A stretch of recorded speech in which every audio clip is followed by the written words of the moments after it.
اگر آپ نے 4 فرض کی نیت باندھی یا 3 فرض کی یا 3 وتر کی یا 4 سنت مؤکدہ کی، ان کی نیت باندھی تو پھر آپ کے لیے واجب تھا کہ اتحیات پڑھتے ہی آپ فوراً تیسرے رکعت کے لیے کھڑے ہو جائیں. درود شریف جان کر آپ نے پڑھا تو دوبارہ نماز پڑھنی پڑے گی، بھولے سے پڑھ لیا تو آپ کو سجدہ سہو کرنا پڑے گا. جیسے یاد آیا آپ کو چاہیے کہ آپ کھڑے ہو جائیں. ایک سسٹر نے پوچھا کہ کوئی 4 فرض پڑھ رہا تھا، 2 فرائض کے بعد وہ بیٹھا تحیات پڑھی اور درود پاک بھی پڑھ لیا، تو سجدہ سہو ہوگا یا نہیں؟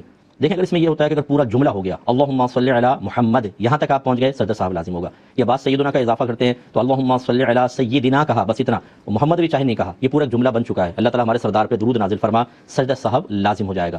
سر اگر میں کہوں کہ یہ فتویٰ محمد مصطفیٰ صلی اللہ علیہ وآلہ وسلم کی عمل کے خلاف ہے، اس کی تعلیمات کے خلاف ہے، تو کیا بریلوی اور دیوبند دونوں رجوع کریں گے؟ دیوبند اور بریلویوں کا فتویٰ مانا جائے کہ جو کوئی شخص وتر کی 2 رکعت کے بعد تشہد میں بیٹھے گا، اللہم صلی علی محمد پڑھے گا تو اس پر سجدہ سہو واجب ہوگا.